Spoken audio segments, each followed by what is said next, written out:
Kisah Abu Nawas, ingin menjual matahari. Bismillahirrohmanirrohim.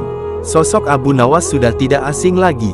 Penyair Arab kelas. Sebelum menyimak jangan sungkan untuk subscribe guys, agar kami semangat untuk mengupload video-video bermanfaat selanjutnya dan mendapatkan berkah silaturahim. Kisah Abu Nawas, ingin menjual matahari. Bismillahirrohmanirrohim. Sosok Abu Nawas sudah tidak asing lagi. Penyair Arab klasik yang terkenal itu cukup populer karena pribadinya yang jenaka dan kisah-kisah lucu mengenai hidupnya. Pria bernama asli Abu Ali Al-Hasan bin Hani, Al-Hakimi itu akrab disapa Abu Nawas karena rambutnya yang ikal dan panjang sebahu, seperti dituliskan dalam buku Abu Nawas Sufi dan penyair ulung yang jenaka karya Muhammad Ali Faqih. Adapun, terkait tahun kelahiran Abu Nawas masih menjadi perdebatan, banyak perbedaan pendapat mengenai hal tersebut. Abu Nawas hidup pada masa Khalifah Harun al-Rasyid, seorang raja pada masa dinasti Abbasiyah. Ia bahkan dikenal dekat dengan sang raja dan kerap membuatnya tertawa dengan tingkah lucunya. Dikisahkan dalam buku Kisah Lucu Kecerdasan Abu Nawas susunan Sukma Hadiwiyanto, kala itu sejumlah penduduk Baghdad berkumpul di depan istana Khalifah Harun al-Rasyid. Sebagian berteriak dan meminta agar Abu Nawas ditangkap.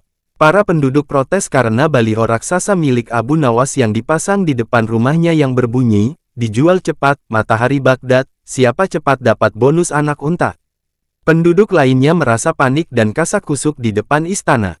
Mereka takut sekaligus bingung, jika matahari Baghdad dijual maka bagaimana mereka bisa hidup. "Abu Nawas, kamu serius mau menjual matahari?" tanya Khalifah Harun al-Rasyid sambil mengamati massa yang membludak di depan istananya. "Benar Baginda, supaya kita bisa ikut cara mereka menggunakan otak," jawab Abu Nawas.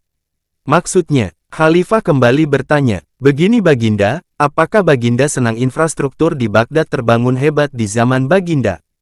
Baginda bangga bisa menjadi teladan buat rakyat bahwa selama menjabat jadi Khalifah Baginda tidak korupsi. Baginda senang tidak mempertontonkan keserakahan dengan menguasai ratusan ribu hektar padang pasir, padahal Baginda bisa melakukannya dengan kekuasaan yang sekarang Baginda genggam." Beber Abu Nawas. Khalifah Harun al-Rasyid yang bingung lantas meminta Abu Nawas untuk menjelaskan maksud dari ucapannya. "Abu Nawas, coba ke inti masalah.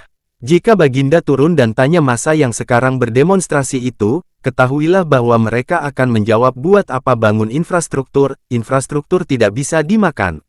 Jadi, jalan-jalan mulus yang Baginda bangun selama ini, puluhan bendungan yang Baginda banggakan, lapangan terbang, rel kereta api di Koramabad, pasar-pasar di Kirkuk, itu semua percuma, tak bisa dimakan," kata Abu Nawas menjelaskan.